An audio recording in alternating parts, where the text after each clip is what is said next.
Después de ver gráficos de barra e histogramas, vamos a seguir con los gráficos de línea, que también son un tipo de visualización muy útil, muy versátil, pero que algunas veces puede salir bastante mal, como el caso que estamos viendo acá.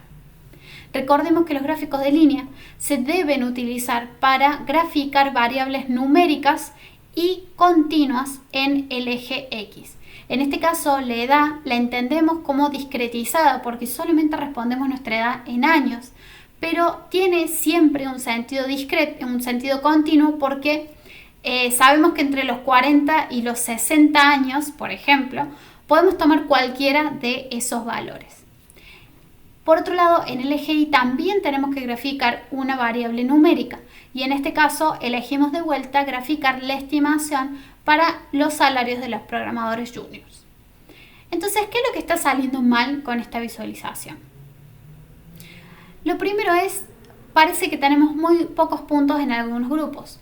El grupo verde tiene este valor raro acá que pareciera tener 0 años y abruptamente pasa a valer 30 años y no sabemos si efectivamente vemos puntos en el medio o no. Por otro lado, el valor para hombre tiene muchísimos saltos y termina en este valor extremo de los 100 años.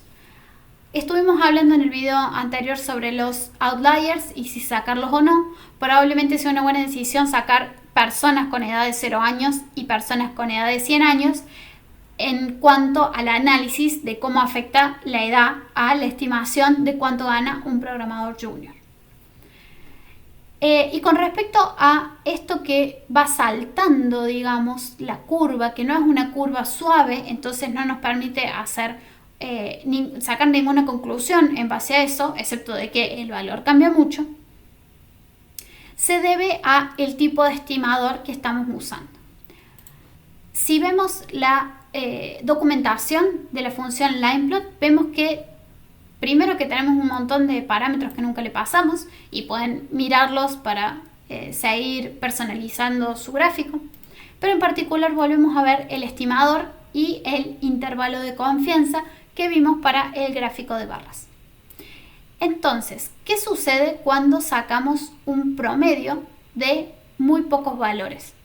Está muy sujeto a los valores que estemos promediando. En cambio, siempre que tomemos un promedio de un grupo grande de valores, va a ser mucho más estable la medida si sacamos uno, ponemos otro y vamos a ver en general gráficos mucho más suaves.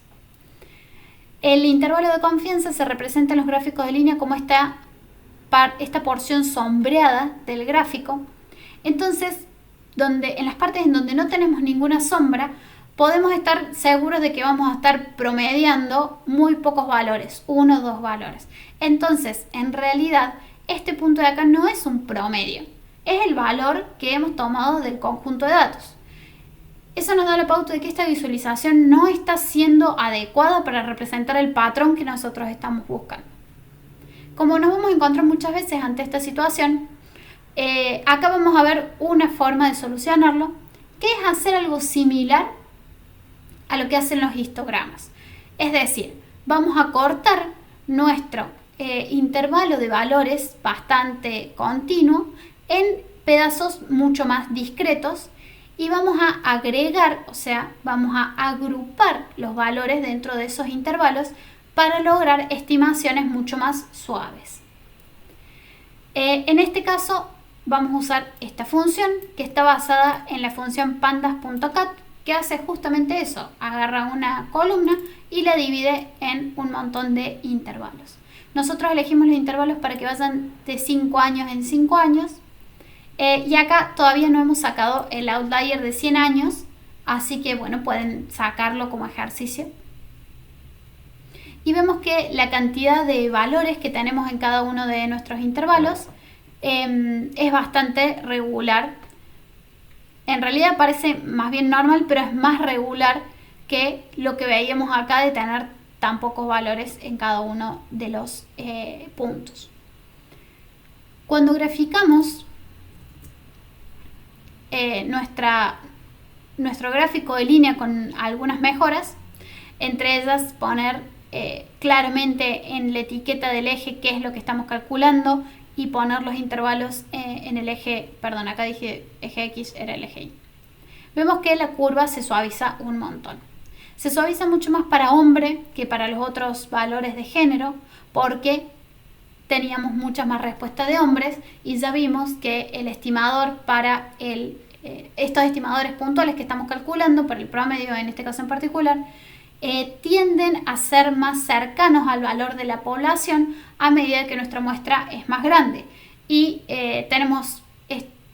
podemos construir la hipótesis de que en realidad esta estimación no va a variar tanto entre una edad y la otra. Una forma en que podemos estar más seguros de esto es analizar por qué tenemos valores tan extremos, por ejemplo en el caso de mujer. ¿Cuántos puntos tenemos para mujeres entre 35 y 40 años de edad? Eso lo podemos extraer con este filtrado, en donde decimos el género tiene que ser mujer y la edad tiene que ser entre 40 y 45 años, y vemos que tenemos solo 2 puntos. Entonces, esta estimación no sería tan adecuado, no podemos decir que este promedio esté muy cercano a el valor del parámetro poblacional. Les dejamos algunos ejercicios, también la idea era que los resolvieran en clase, en grupo. Si pueden, háganlo, discutan las distintas posibilidades. Por ejemplo, van a ver que no solamente tenemos ejercicios que se resuelven con código, sino que también cosas para pensar. Y en el siguiente video seguimos con los gráficos de caja.